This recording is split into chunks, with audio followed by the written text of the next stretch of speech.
시장을 향한 신선한 시각. 오늘 김동완의 시선이 머무는 곳은 현지화의 함정입니다.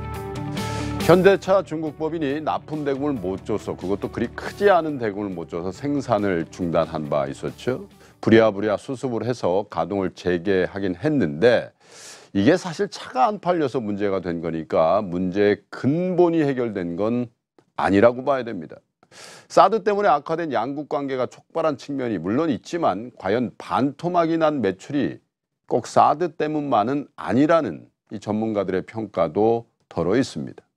SUV를 내세워 약진하고 있는 중국 로컬 자동차들에게 이 워낙 가격 경쟁력에서 밀리고 이들 중국 로컬 차들의 품질이 어느 정도 안정권에 들어온 결과가 이번 사드와 함께 나타난 것이다. 이렇게 보는 게 정확할 겁니다. 롯데그룹은 중국 롯데마트에 또다시 긴급 자금을 투입한다 이렇게 밝혔죠. 아마 오늘 중으로 정확한 차입 규모가 나오겠지만 최소 3천억 원에서 최대 5천억 원이 될 것으로 보입니다. 지난 3월에 긴급 수혈한 3,600억 원이 이달 중으로 모두 바닥이 나서 더 이상 버티기가 어려운 상황이 된 겁니다. 물론 롯데마트 역시 사드 보복의 영향을 크게 보고 있는 것이 사실입니다. 그러나 과연 이것도 비단 사드 보복 때문만일까요? 신세계그룹의 이마트는 얼마 전 중국 시장에서 완전히 철수한다고 발표하고 중국 비즈니스 자체를 아예 접었습니다.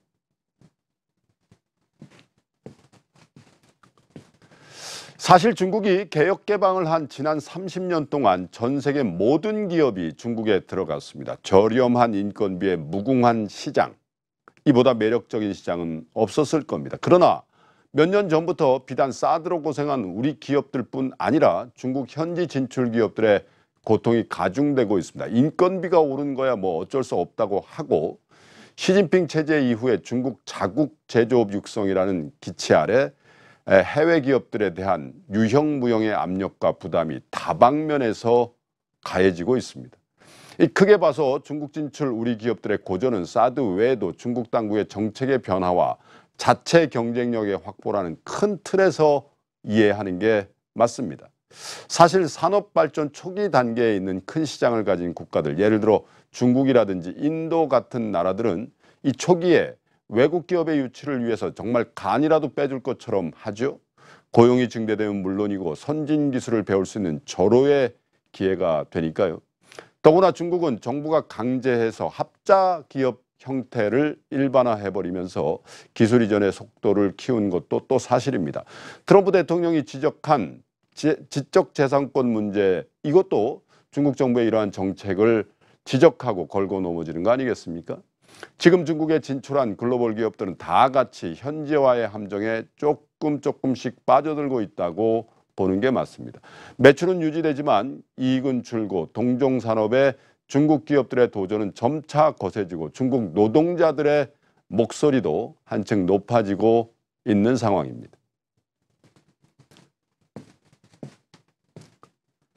그런 측면에서 트럼프가 강요하고 있는 미국 현지화도 우리는 매우 신중하게 접근해야 합니다. 당장 트럼프에게 잘 보여서 미국 시장 잃어버리지 않기 위해서 너도 나도 미국에 공장 만든다고 하는데 제가 보기엔 매우 염려스럽습니다. 아마도 신규 프로젝트로 건설하는 공장들은 트럼프 1차 임기 말쯤에 완공이 돼서 공장이 돌아가게 될 텐데 그 정도가 되면 미국은 트럼프가 만든 거대한 버블이 깨지고 미국 경제가 심대한 위기를 맞을 소지가 있다고 저는 봅니다. 당연히 트럼프는 미국 기업들에게 더 이상 줄 떡이 없다고 할 것이고 위기에 빠진 미국 경제는 구매력을 잃은 상태에서 고용한 백인 블루 칼라들, 이 노조를 앞세워 외국 기업들을 압박할 수도 있습니다. 물론 제가 예상하는 트럼프가 만들 거대한 버블과 그 붕괴라는 시나리오에 입각해서 하는 분석입니다만 이런 특수한 상황을 차치하고라도 현지화는 매우 힘든 과정이고 들어갈 때 드는 비용보다 엑시트, 나올 때 치러야 하는 비용이 훨씬 클 수 있다는 걸 요즘 중국 진출 기업들을 보면서 여러분 다 느끼실 겁니다. 우리 정부도 여기에 착안해야 된다고 봅니다. 현지화의 함정에 빠져 허우적거리는 기업들에게 우리나라가 가장 안전한 투자처라는 걸 각인시켜줘야 한다는 얘기죠. 기업가들에게 가만히 있다 죽느니 나가서 뭐라도 해보고 죽자라는 체념을 주지 말고 우리 땅에 공장 짓고 우리나라 사람 써도 성공할 수 있다는 기대를 줘야 합니다. 기업이 투자하고 돈 많이 벌어야 다음 5년간 짜놓은 정부 예산 이거 충당할 수 있을 겁니다. 그냥 계획이라고 허공에 대고 발표하지 말고 찾아다니면서 직접 설득하고 그들이 원하는 것이 뭔지 한번 들어보시길 바랍니다.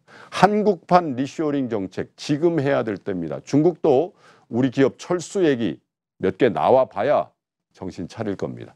지금까지 김동완의 시선이었습니다. 저는 잠시 후에 다시 뵙겠습니다.